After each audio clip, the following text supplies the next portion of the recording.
महंगे इलाज से परेशान दुनिया के लिए भारत अब एक नई आस बनने को तैयार है।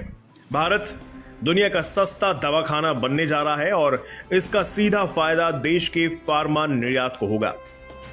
2030 तक फार्मा निर्यात में हर साल कम से कम $5 अरब बढ़ोतरी की उम्मीद है। फार्मा एक्सपोर्ट प्रमोशन काउंसिल के मुताबिक 2021-22 में भारत का फार्मा निर्यात $24.47 अरब रहा।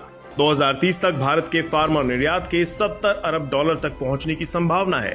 फिलहाल भारत का फार्मा बाजार $47 अरब का है। इनमें $22 अरब का कारोबार घरेलू स्तर पर होता है।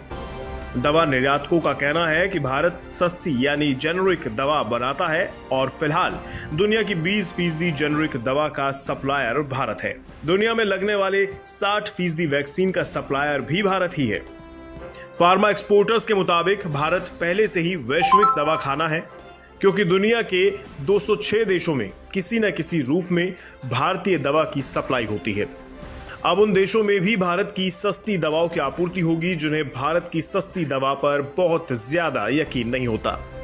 भारत हेपेटाइटिस बी से लेकर HIV और कैंसर जैसी घातक बीमारियों के लिए दुनिया भर में सबसे सस्ती दवा बनाता है।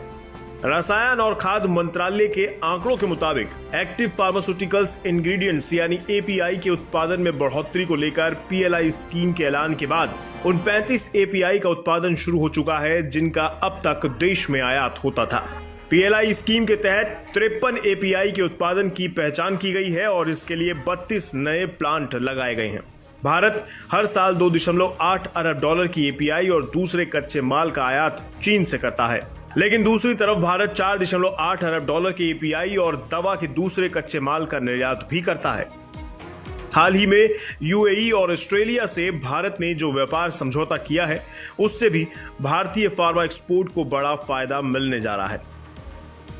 ऑस्ट्रेलिया में भारत अभी केवल $34 करोड़ का फार्मा निर्यात करता है, जो अब $1 अरब तक जाने का अनुमान है।